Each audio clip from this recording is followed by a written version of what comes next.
안녕하세요, 구독자 여러분.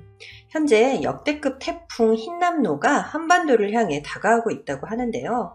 아무쪼록 별 피해 없이 무사히 지나가기를 진심으로 바라보겠습니다. 그럼 오늘도 재미있는 사연 들으시고 행복한 시간 되세요. 안녕하세요. 전 60대 여성이자 외소증이라는 장애를 가지고 태어난 사람입니다.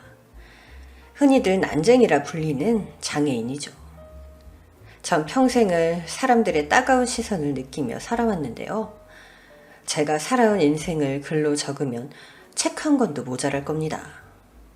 참 많은 사건을 겪어왔는데 그중 제 자식들과 있었던 일을 넋두리 하고자 합니다. 그리고 외소증으로 살아온 저의 인생 이야기도 보태어서 들려드릴게요.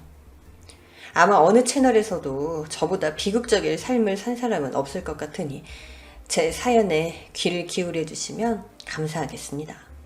삶이 힘든 분들에게 조금이나마 위로가 되셨으면 하는 마음으로 사연을 써 내려가겠습니다. 외소증으로 태어난 전 집안의 망신이었어요. 아기 때는 제가 외소증인 걸 모르셨는데 조금 지나니 다른 아이들과 다른 걸 알고서 부모님이 절 버리셨대요. 60년도 더 된 시대였으니 난쟁이로 태어난 아이를 버리는 건 큰일도 아니었죠. 그래서 전 부모님에 대한 기억이 없어요. 당연히 할아버지 할머니도 기억이 안 나고요. 그런데 이모에 대한 기억은 조금 있었습니다.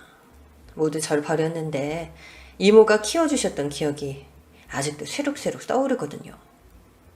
하지만 대여섯 살쯤 고아원에 버려졌고 친구들과 언니, 오빠들에게 놀림을 당하며 성장했습니다. 물론 학교에서도 키가 작고 특이하게 생긴 외모 때문에 친구 하나 없이 커야 했고 괴롭힘과 따돌림까지 당하면서 힘든 학창시절을 보냈네요. 성인이 되어 고아원에서 독립했을 때도 달라진 건 하나도 없었답니다. 길을 걸어가면 난쟁이, 똥자루, 꼬맹이 등등 많은 조롱의 목소리를 들어야 했고 아무런 대응도 못하고 바보처럼 참기만 했어요. 사회생활을 뛰어들려고 여러 직장도 알아보기 시작했는데 일손이 부족하다는 밭일이나 과수원에서는 제 키가 작아서 일하기 어려울 거라며 돌려보냈고 공장, 파출부, 식당 등 절 받아주는 곳은 어디에도 없었습니다. 그나마 나라에서 고아 출신에게 주는 지원금 몇 푼이 있어서 월세를 해결할 수 있었어요. 하지만 밥을 먹고 생활해야 할 돈이 부족해서 백방으로 뛰어다니며 일자리를 알아보았습니다. 또 장애인 수당을 신청하려고 했는데 외소증은 장애인 연금 급수에 해당되지 않는다고 거절당하고 말았네요. 결국 먹고 살려면 일이 필요했고 절 받아주는 곳이 있다면 지구 끝까지 갈 마음이었습니다. 하지만 고아원에서 나와서 1년 동안 아무런 일도 하지 못하고 빈곤에 갇혀서 처량한 삶을 지냈어요. 세상을 비관하고 난 왜 이렇게 태어났나 자아까지 하며 매일 서러움에 눈물을 흘렸고 희망 한 점 없는 우울함 속에 허우적거렸답니다. 그러던 어느 날이었어요. 길거리에서 전단지 한 장을 받았는데 서커스 공연 홍보 전단지였어요. 거기서 제 눈이 번뜩였는데 전단지에 공연하는 사람들의 단체 사진이 있었는데 저와 같은 외소증 사람이 2명이 있더라고요. 그 순간 온몸에 소름이 돋았고 드디어 절 받아줄 곳이 생겼다는 확신이 들었습니다. 공연장에서 비싼 돈을 내고 들어가서 앞자리에 앉았고 재밌는 공연을 관람하기 시작했어요. 자전거 묘기, 공중에서 사람을 던지고 받는 묘기, 저글링 등등 눈으로 보고도 믿을 수 없는 광경들이 펼쳐졌답니다. 그때 제 심장이 얼마나 쿵쾅거리며 뛰던지 당장이라도 무대 위에 올라 서커스 단원들처럼 묘기를 막 부리고 싶더라니까요. 2시간이 넘는 공연이 끝나자 관객들이 썰매처럼 빠져나가고 단원들은 무대 뒤로 나갔답니다. 전 용기가 나지 않아서 빠져나가는 관객들을 따라갈까 단원들을 따라 무대 뒤에 대기실로 들어갈까 갈팡질팡 하다가 에이 모르겠다 하고 서커스 단원들이 모여있는 대기실로 쫓아 들어갔습니다. 거기서 서커스 단장을 만나게 된 전 일을 배우고 싶다고 조심스레 말했어요. 여기 단원을 추가로 뽑고 계시나요? 제가 아무런 재능은 없지만 꼭 배워서 무대에 서고 싶습니다. 여기 있는 단원들처럼요. 그러자 모든 단원들이 절 주목했고 밝은 미소를 지었답니다. 여태껏 저를 보며 그런 미소를 짓는 사람들은 처음이었죠. 그래요? 한번 해봅시다. 정말요? 이렇게 빨리 결정하셔도 되는 거예요? 네, 하고 싶다면서요. 그 마음이면 못할 게 있겠어요. 우리는 합숙으로 움직이니까 내일 짐을 싸서 오세요. 그렇게 한 번에 취직을 하게 된 전 만세를 불렀고 이튿날 월세방을 빼고 짐을 싸서 서커스 단원으로 들어가게 되었습니다. 처음엔 청소와 정리정돈만 시켜서 그것만 열심히 했어요. 전 일이 주어졌다는 것만으로 행복해서 최선을 다하며 지냈죠. 그런 제 모습을 본 단원들과 단장은 빨리 묘기를 가르쳐야겠다며 첫 단추를 꿰어주기 시작했어요.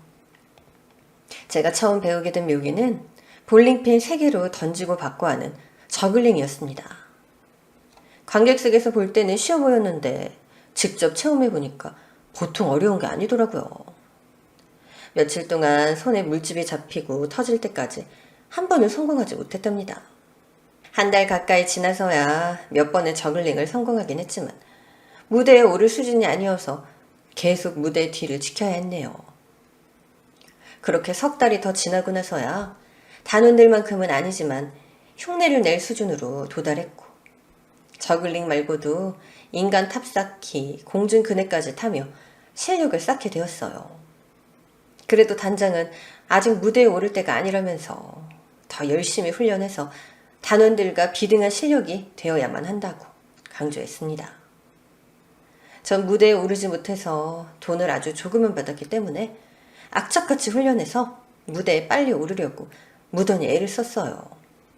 결국 서커스 단원이 된 지 8개월 만에 처음으로 무대 위에 오를 수 있었고 관객들의 환호와 박수를 받으며 공연을 무사히 마쳤답니다. 어느새 저글링은 눈 감고도 할 정도로 쉬워졌고 공중근에 옮겨타기도 애들이 놀이터에서 놀듯 재미있게 탈 실력이 되었어요.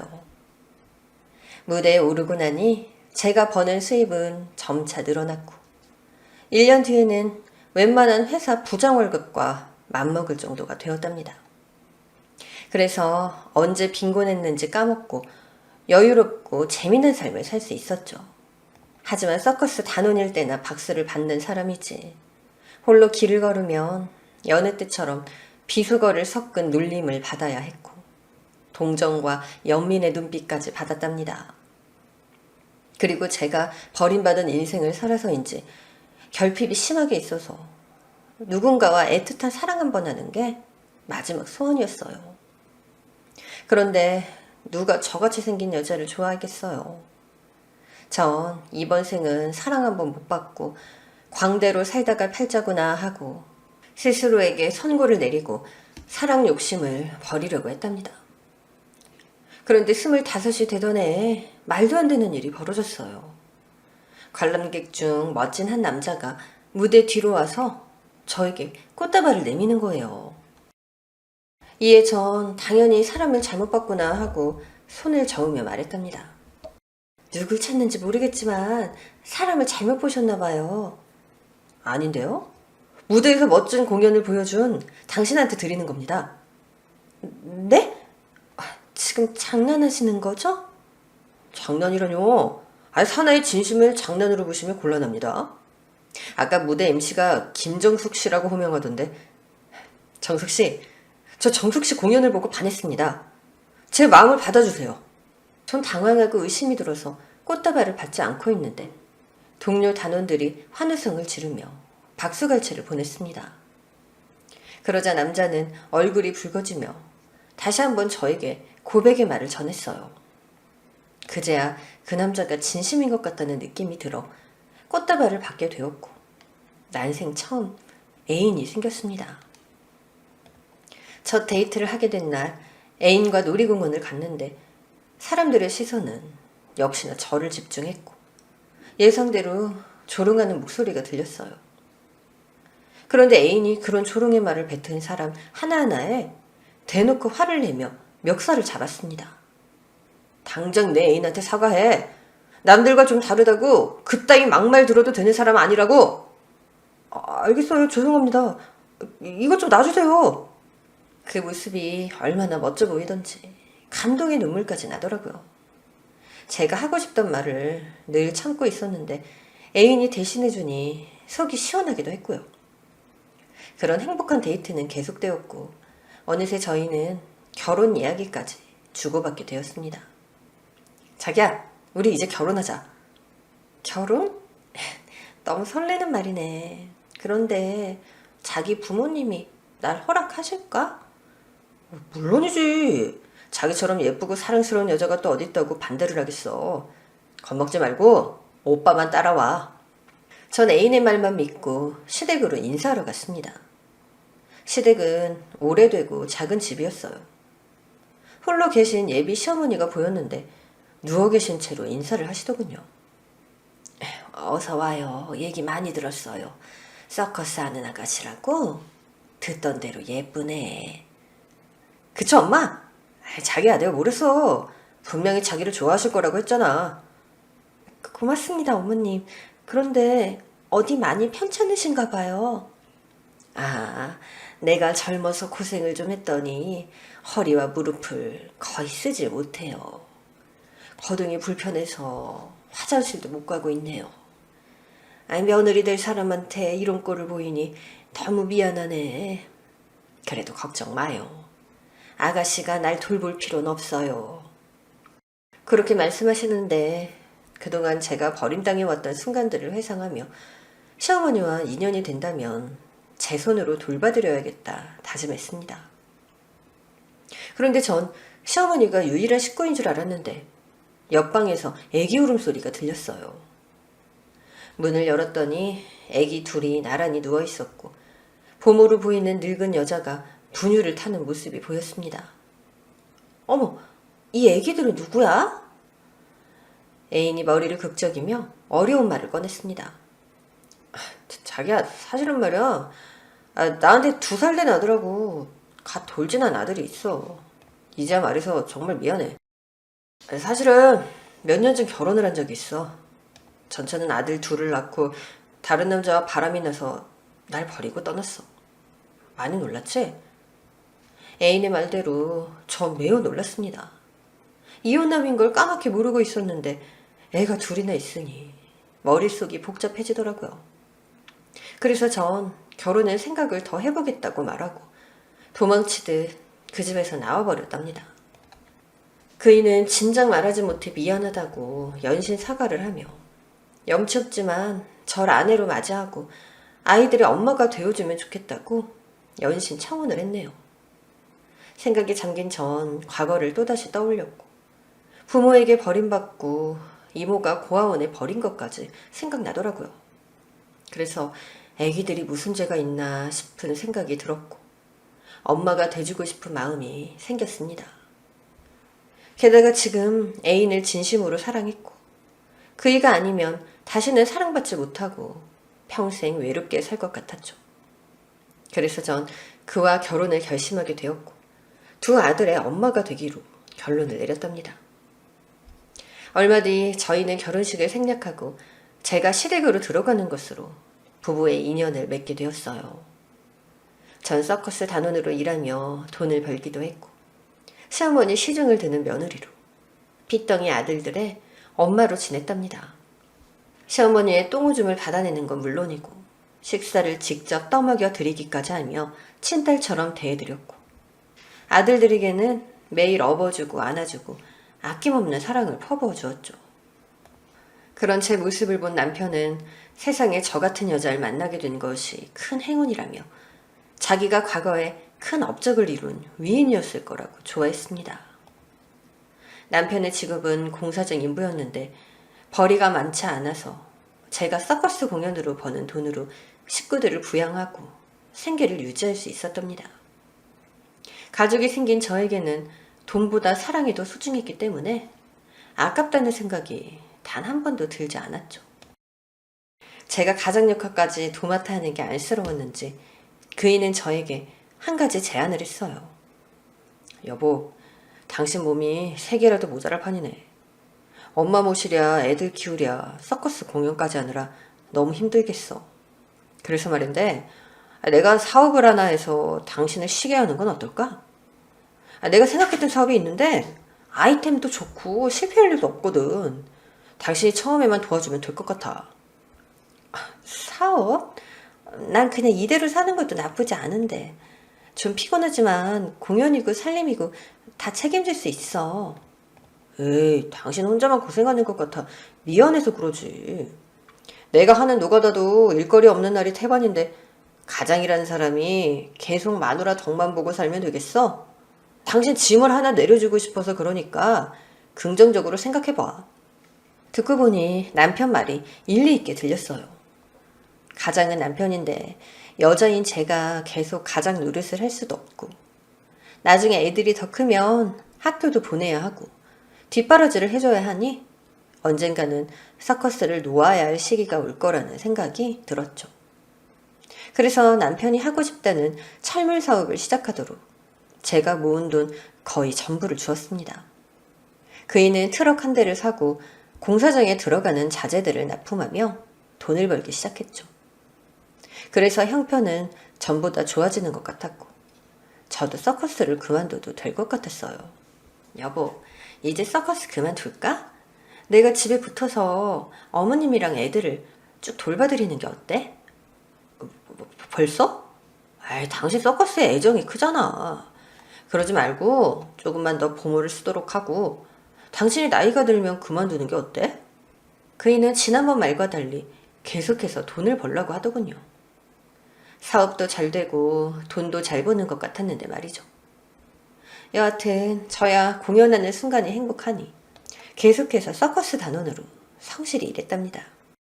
그렇게 5년의 시간이 흐르자 아이들은 동네를 휘저으며 뛰놀 만큼 많이 컸고 시어머니는 몸이 더 안 좋아져서 말도 하기 어려운 지경이 되었네요. 그이는 사업이 계속 번창해서 널찍한 사무실까지 차려 직원들까지 여럿 고용했답니다. 하지만 남편은 생활비를 한 푼도 주지 않았어요. 사업 욕심이 커서 더 크게 확장하고 자리를 잡으면 저에게 경제권을 주겠다면서 제가 버는 돈으로 계속 식구들을 부양했답니다. 그러던 어느 날 새벽 시어머니가 숨을 거두시고 말았어요. 기저귀를 갈아드리려고 몸을 바로 뉘었는데 얼굴이 하얗게 변해 있더라고요. 숨을 쉬지 않는 걸 확인하고는 울음을 터뜨렸답니다. 시어머니가 몸이 아프시긴 했지만 따뜻한 말씀을 자주 해줘서 진짜 엄마 같았으니까요. 그렇게 장례를 치르게 되었는데 동네 사람들은 하나같이 저에게 효심 깊은 며느리라며 시어머니가 편하게 저승으로 떠났을 거라고 위로해 주셨고 전 감사하다고 인사드리고 찾아와 주셔서 고맙다고 연신 고개를 숙였어요. 그때는 아무도 절 난쟁이라고 놀리지 않았고 좋은 사람이라고 말해줘서 기분이 좋았답니다. 그런데 시어머니가 돌아가시고 마음이 무거웠던 전 서커스 공연 중 크게 다치고 말았어요. 이전까지 별것도 아닌 공중그네를 타다가 바닥으로 떨어지는 큰 사고를 당했거든요. 무릎뼈가 부러지고 인대까지 끊어져서 수술을 받아야 했답니다. 게다가 완치해도 다리를 절뚝거리며 살아야 해서 다신 서커스 무대에 오를 수 없었죠. 하늘이 무너지는 기분과 또다시 소외된 마음이 들었지만 남편과 아들들이 있기에 극복할 수 있었죠. 원래 장애가 있던 저에게 장애 하나가 더 생긴다고 별 차이가 없다고 여겼네요. 하지만 다리까지 절뚝대는 외소증이었으니 불편한 게 한두 가지가 아니었습니다. 부엌에서 밥을 차리는 것만 해도 많은 힘이 들었고 화장실에서 씻는 건 역시 굉장히 불편했어요. 게다가 아들들은 저보다 훨씬 키가 더 커서 업어주는 것도 불가능했죠. 오히려 다리가 불편한 절 아들들이 부축해 주었답니다. 그때 아들들 나이가 8살, 7살이었을 때였는데 말이죠. 한편 사업하던 남편은 매일같이 야근을 하는지 집에 들어오는 날이 손가락으로 꼽힐 정도였습니다. 그런데 그렇게 잘 되던 사업이 어느 순간 주저앉아 버렸어요. 여보, 돈 좀 가진 거 없어? 납품 들어간 공사장에서 대금을 계속 미루고 있네. 다른 데 납품 들어가야 되는데 자재값이 많이 부족해서 말이야. 돈? 서커스 그만뒀으니까 있을 리가 없잖아. 많이 힘든 상황이야? 그 전에 모아둔 돈 있을 거냐? 통장 좀 줘봐. 왜 이래? 여태껏 생활비 내 돈으로 다 썼잖아. 남아있는 돈은커녕 다음 달 생활비도 없어. 난 이제부터 당신한테 생활비를 타서 쓰려고 했다고. 뭐야? 그럼 당신 알거지된 거야? 난쟁이 똥자루가 돈까지 없으니까 진짜 짜증나네. 남편의 말에 소스라치게 놀란 전 뭐라 그랬냐고 되물었습니다. 그러자 남편은 또박또박 말하더군요. 난쟁이 똥자루라고 했다. 같이 사는 것도 쪽팔려 죽겠는데 가진 것도 없는 년을 내가 데리고 살 알판이네. 서커스에서 돈 좀 만나 해서 데려왔더니 얼마 가지도 못하잖아. 젠장. 당신 무슨 말을 그렇게 해? 지금 한 말 진심이야? 나랑 사는 게 창피하다고? 나한테 남아있는 돈이 없다니까 본색이 나온 거야? 그걸 이제 알았냐, 이 팔푸나? 너 같은 난쟁이랑 사는 걸 누가 좋아해? 우리 엄마 시중 들고 애들 키우라고 데려다 놓은 거지. 나 좀 편하게 살려고 말이야. 그이가 진심을 말하는지 흥분해서 자기도 모르게 한 말인지 모르지만 전 크게 상처를 받고 말았답니다.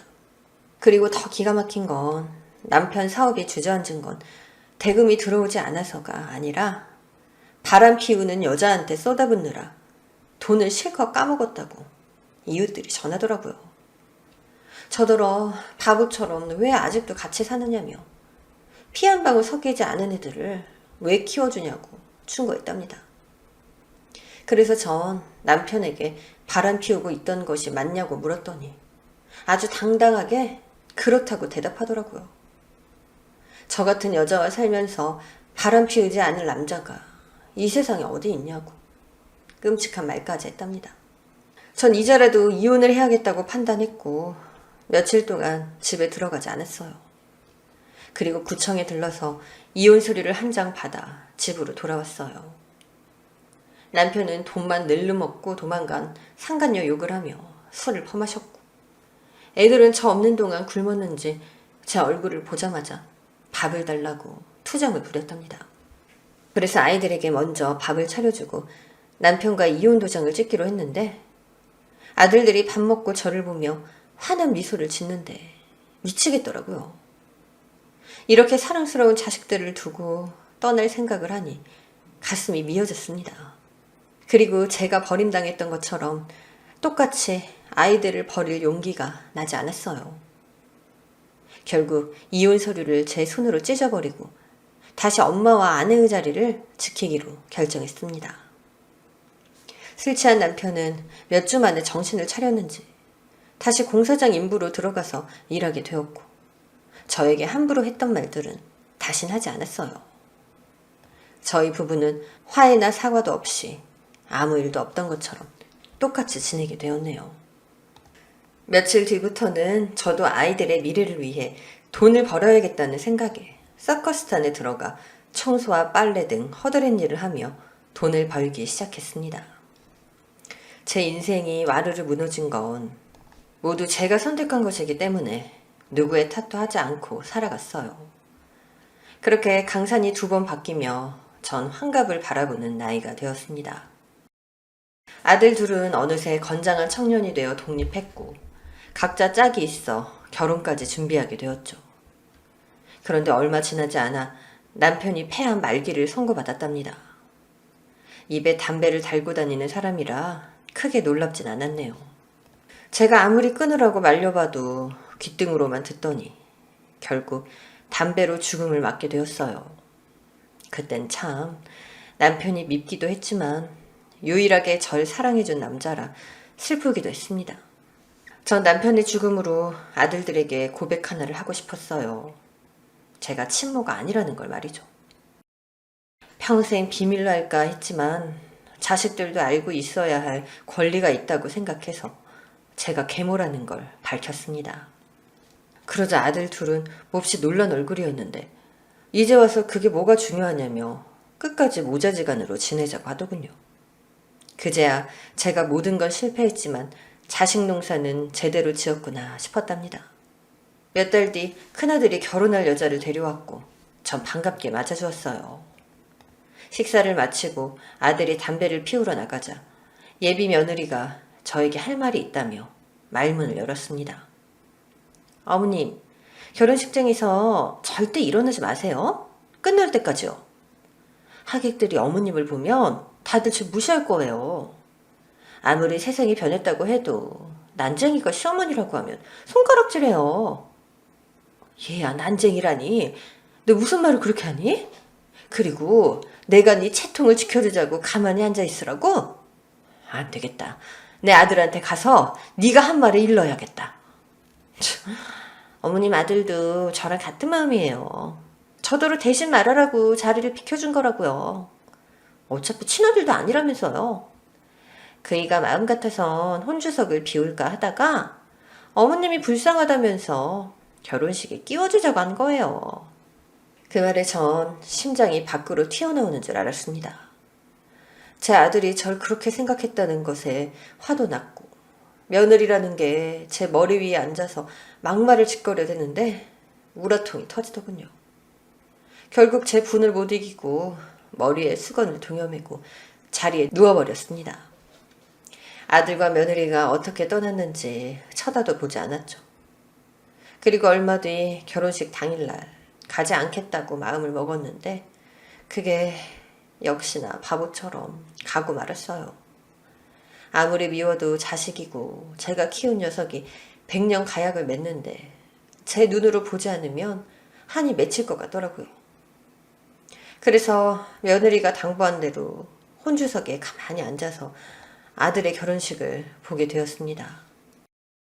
그리고 초라히 홀로 집으로 돌아왔고요. 이듬해 둘째 아들도 똑같았어요.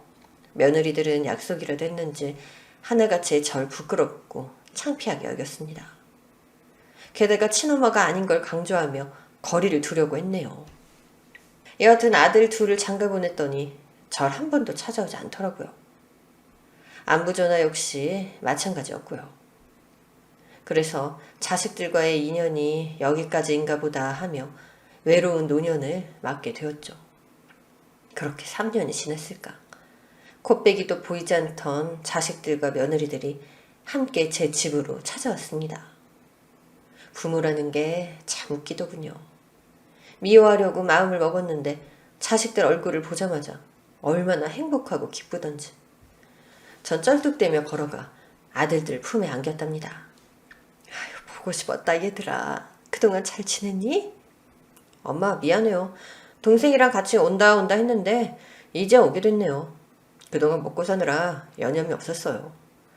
맞아요 엄마. 진짜 엄마 보러 오고 싶었어요. 마음은 항상 여기에 있었단 말이에요. 그래 고맙다 고마워. 이 애미를 버리지 않고 찾아와 주니까 고마울 따름이야. 그런데 왜 연락도 없이 갑자기 온 거야? 제 물음에 큰며느리가 대답했습니다. 어머니 며칠 뒤면 어머니 생신이시잖아요. 65번째 생신이요. 그래서 저희가 좋은 곳으로 모시려고 찾아왔어요. 같이 계곡으로 여행 가는 거예요 어머님. 아 그게 정말이야? 아휴 나한테 이런 날도 다 있다니 너무 좋구나. 모두들 고맙다. 이 늙은이 챙겨주러 먼 길까지 와줘서 진심으로 고마워. 전 감동의 눈물까지 흘리며 고마움을 전했고 자식들의 말대로 여행길에 오르게 되었답니다. 작은아들이 가진 승합차에 5명이 같이 타고 고속도로를 달리며 멋진 풍경을 감상했어요. 정말이지 평생 처음 보는 광경이라 입이 턱 하고 벌어지더군요. 어머님 기분 좋으신가 봐요. 웃음이 끊이질 않으시네. 금강산도 식후경이란 말 아시죠? 제가 미숫가루 좀 타왔으니까 시원하게 한잔 하시고 구경하세요. 아유 그래 맛있겠구나. 잘 마시마. 며느리가 건네준 미숫가루를 원샷으로 마시고 계속해서 창밖을 구경했습니다. 그런데 5분도 지나지 않아서 잠이 쏟아져 저도 모르게 쿨쿨 자게 되었어요. 잠에서 깨어나자 제가 누워있어 목적지에 도착한 걸 깨달았죠. 두 눈을 비비고 숙소에서 나왔습니다. 며느리가 분명 계곡이라고 했는데 제 눈앞에는 무성한 나무가 그득한 산속이었어요. 뭔가 이상하긴 했지만 근처에 계곡이 있을 거라 생각하고 아들들을 불렀습니다. 얘들아, 어딨니? 그리고 멀리서 자식들의 목소리가 들려왔어요. 전 귀를 기울였답니다. 야, 난쟁이 깼나 보다. 빨리 여길 벗어나자. 아, 형, 괜찮아. 저 난쟁이 쩔뚝이가 무슨 수로 우릴 따라와? 천천히 가도 상관없어. 그런가? 하여튼 여기다 짱 박아두고 한 달에 한 번씩 먹을 거 배달해주면 된다는 거지? 나중에 경찰에 걸리기라도 하면 큰일일 텐데 괜찮을까? 아, 그렇다니까. 고려장이라고 못 들어봤어? 옛날에 늙어 빠지고 쓸모없는 부모를 산에 버리고 오는 풍습 말이야. 우린 지금 조상이 했던 것처럼 풍습을 따라하는 거라고. 괜한 죄책감 가질 필요 없어. 여하튼 나중에 돈 받으면 반으로 나누는 거다. 아, 당연하지. 빨리 받았으면 좋겠다. 그 큰 돈이면 몇 대가 먹고 살 만큼 부자가 되는 건데 말이야. 그리고 목소리는 그쳤고 아무 소리도 들리지 않았답니다. 전 뒤를 돌아 숙소를 봤는데 당장이라도 귀신이 나올 법한 폐가였어요. 그리고 그 안에는 빵과 물이 잔뜩 있었답니다. 그걸 보고 나서야 자식들이 절 산속에 버렸다는 걸 다시금 깨달았네요. 그런데 돈을 받는다는 말은 이해가 되지 않았어요. 제가 가진 재산이 얼마 되지도 않았고 보험 또한 들어놓지 않아서 줄 게 하나도 없는데 말이죠. 여하튼 전 패닉 상태에 빠졌고 너무 어지러워서 흙바닥에 주저앉고 말았답니다. 그동안 자식들에게 헌신하고 사랑했던 순간들이 파노라마처럼 머릿속을 스쳐왔는데 그 모든 것들이 부질없고 헛된 행동이라는 걸 느꼈어요. 그리고 제 팔자에는 사랑 하나 없고 죽는 그날까지 버림만 받다 떠나는구나 싶더라고요. 그래도 살고 싶었는지 폐가 안에 있던 빵과 물로 배를 채웠습니다. 그리고 집으로 돌아가기 위해 절뚝거리는 다리로 산을 빠져나가려고 했어요. 그런데 사람이 다니는 길이 만들어지지 않은 산속이라 우거진 숲이 집이 있답니다. 1시간을 걸어도 2시간을 걸어도 똑같은 곳을 맴도는 것처럼 느껴졌어요. 그때 해가 지고 있어서 내일 다시 내려가기로 마음먹고 다시 폐가로 돌아가서 잠을 청했답니다. 그런데 산짐승들의 울음소리가 어찌나 소름 끼치게 무섭던지 식은땀을 흘리며 제발 폐가 안으로 들어오지 않기를 기도했어요. 공포에 떨고 있으니 잠이 올 리가 없었고 뜬 눈으로 밤을 지새웠답니다. 이튿날 또다시 빵을 우걱우걱 먹고 어제 갔던 길 말고 다른 길로 내려가 봤어요. 하지만 똑같이 우거진 숲이 앞길을 막고 있었고 도대체 어디로 가야 큰 길이 나올지 알 수 없었답니다.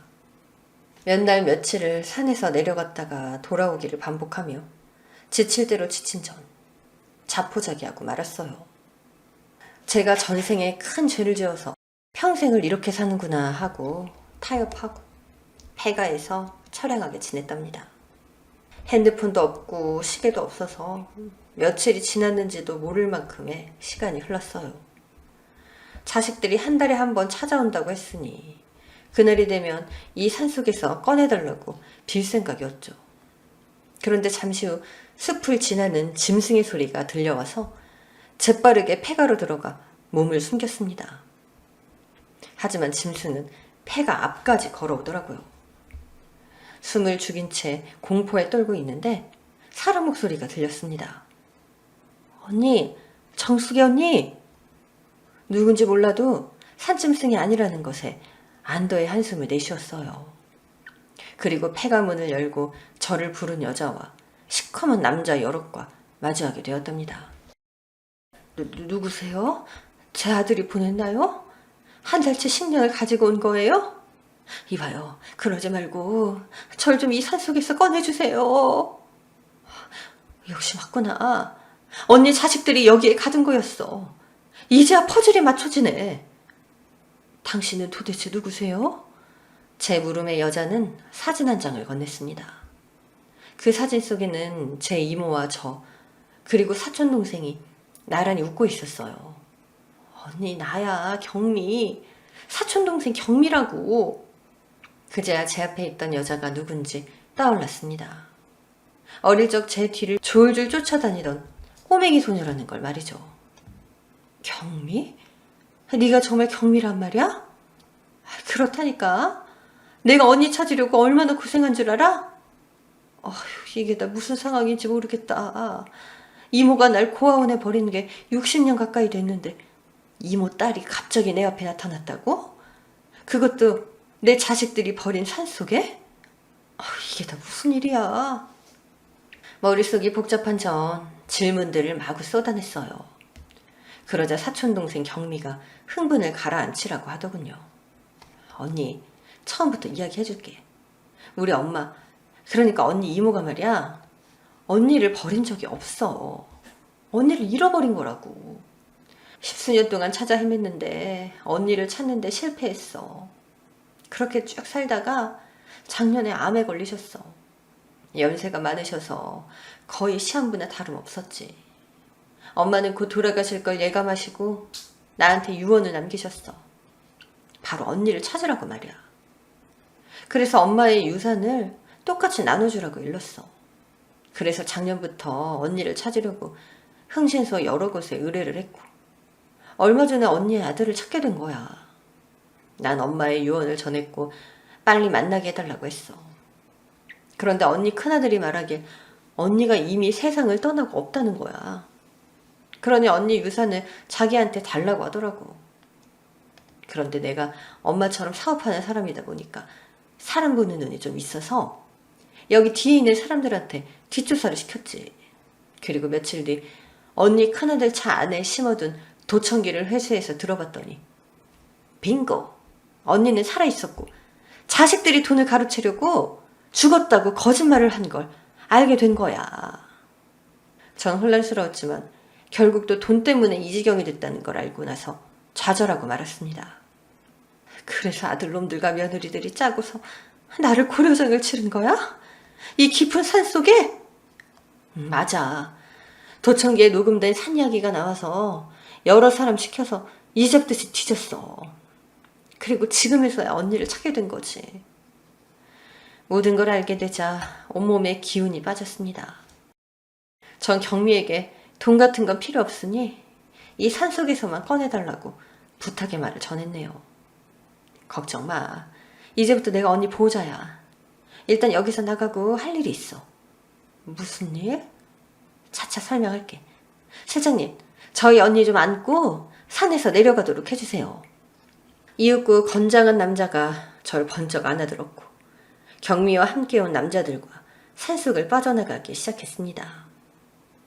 그런데 정말 끝이 없는 길이었어요. 아침부터 걸어 나왔는데 해가 질 때쯤 아스팔트가 보였답니다. 저를 안고 내려온 남자가 차에 태워줬고 곧 웅장한 소리를 내는 자동차가 달리기 시작했어요. 그렇게 탈출에 성공하게 되었답니다. 다시 눈을 떴을 땐 으리으리한 호텔 아니었어요. 하루 전만 해도 귀신이 나올 법한 폐가에 있다가 이런 곳에서 일어나니 기분이 묘하더라고요. 경미는 저에게 갈 곳이 있다며 씻고 준비하라고 일렀습니다. 전 묻지도 않고 화장실로 들어가서 오랜만에 샤워를 했어요. 이윽고 차에 오르자 경미가 말문을 열었습니다. 언니, 지금 가는 곳은 다른 호텔이야. 거기서 언니 큰손자 돌잔치가 있거든. 경미야, 내가 거기 왜 가? 나보고 손자 생일을 축하해 주라고? 아니면 또 잡혀서 산에 들어가라고? 이젠 자식들 얼굴 보기도 싫어. 그런 놈들 엄마로 살았다는 게 한심하게 느껴질 뿐이란 말이야.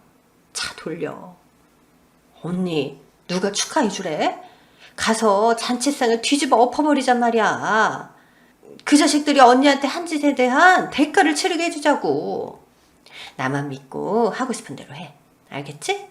그제야 경미가 나에게 복수하라고 판을 깔아준 걸 눈치챘고 마음을 단단히 먹고 어떻게 할지 머릿속으로 그려보았답니다. 1시간 뒤 손자의 돌잔치가 이루어질 호텔에 도착했고 경미와 시커먼 남자들과 함께 안으로 들어섰습니다. 손자가 돌잡이를 하는 기가 막힌 타이밍에 행사장에 발을 디뎠네요. 이윽고 아들 둘 며느리들이 저를 보고 기겁하는 표정을 지었고 제 옆에 있던 경미의 얼굴을 보고 소스라치게 놀랐답니다. 경미가 손가락을 딱 소리를 내며 튕기자 시커먼 남자 하나가 마이크를 가지고 와서 저에게 건네주었어요. 언니, 녹음된 음성부터 틀어.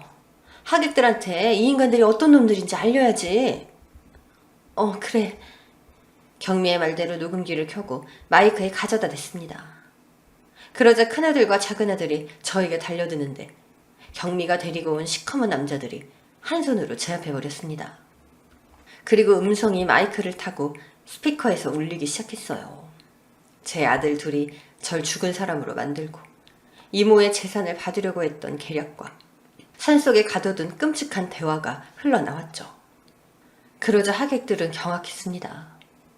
음성이 끝난 뒤 마이크에 입을 가져다 댔어요. 잘 들리시죠? 지금 화려한 한복을 입은 제 아들놈들과 며느리들이 절 산속에 버렸습니다. 외소증인 제가 혼자 빠져나오지 못할 만큼 깊은 산속에 말이죠. 녹음된 목소리를 들으신 것처럼 제가 받을 유산이 탐나서 그랬다네요. 그런데 아무 일도 없던 것처럼 이렇게 제 아들내미 돌잔치까지 하고 있습니다, 여러분.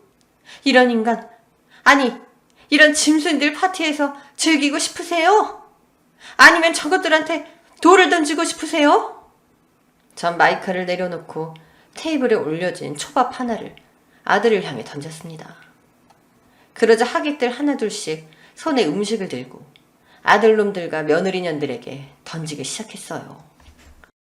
제가 당한 수모에 비하면 약하지만 속은 시원했습니다. 이윽고 하객들은 욕을 해대고 썰물처럼 빠져나갔어요. 그리고 얼굴에 양념이 범벅된 큰아들이 저에게 소리치더군요. 야, 이 난쟁이야. 조용히 산에 찌그러져 있을 것이지 왜 이런 사달을 만들어? 지금 온 하객들 대부분이 우리 회사 사람들이라고. 둘째 역시 저에게 비난의 화살을 쏘았습니다. 진짜 돈 먹을 기에 날렸네. 게다가 이게 무슨 꼴이야. 이 반푼이 우리가 엄마 해주니까 진짜 무슨 엄마라도 된 줄 알아? 우린 어렸을 때부터 난쟁이인 당신 때문에 왕따까지 당했어. 우리 인생 먹같이 만들어놨으면 그만한 보상을 해야 되는 거 아니야. 산에나 짱 박혀 있을 것이지 왜 기어나와서 일을 망쳐? 너희들 정말 끝까지 이러기니? 나 때문에 너희들이 부끄러운 건 이해해. 하지만 내가 니놈들을 어떻게 키웠는데 이럴 수 있어? 내가 준 사랑을 모두 무시하고 장에 있는 엄마를 산속에 내다버리냐고. 그러고도 니들이 사람 자식이니? 아니, 너희들은 산짐승보다도 못한 놈들이야. 천벌받을 각오들 하라고. 제 말이 끝나자 경미가 뒤를 돌아 누군가에게 신호를 주었고 형사들이 몰려들어와 아들놈들과 며느리를 체포했습니다. 경미는 이 상황을 모두 계획하고 있었고 친한 형사들까지 미리 섭외해 두었다네요.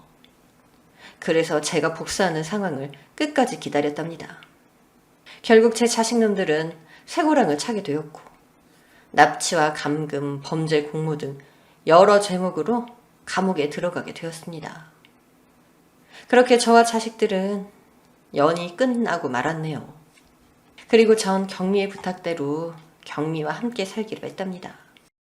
이모가 살아생전 절 잃어버린 걸 수없이 가슴 아파하셨다며 하늘에서 저희가 함께 지내고 있는 걸 보시면 기뻐하실 거라고 말하니 거절하지 못하겠더라고요. 그래서 지금은 으리으리한 대저택에서 지내고 있답니다. 지금까지 외소증으로 살아온 저의 이야기와 자식들과 얽힌 사연을 모두 들려드렸어요. 제 인생 정말 불쌍하지 않나요? 혹시 길을 가다 외소증 사람들을 보시면 난쟁이라고 놀리거나 뚫어지게 보시는 걸 피해 주시길 부탁드립니다. 저희도 똑같은 사람이니 같은 대우를 해주세요. 그럼 파란만장한 삶의 마침표를 찍고 행복한 삶을 이어갈 저 김정숙은 물러가겠습니다. 모두 경청해 주셔서 감사합니다. 오늘 사연도 재미있게 들으셨나요? 오늘의 사연이 재미있으셨다면 구독과 좋아요를 눌러주세요. 그럼 또 다음 사연으로 만나요. 안녕!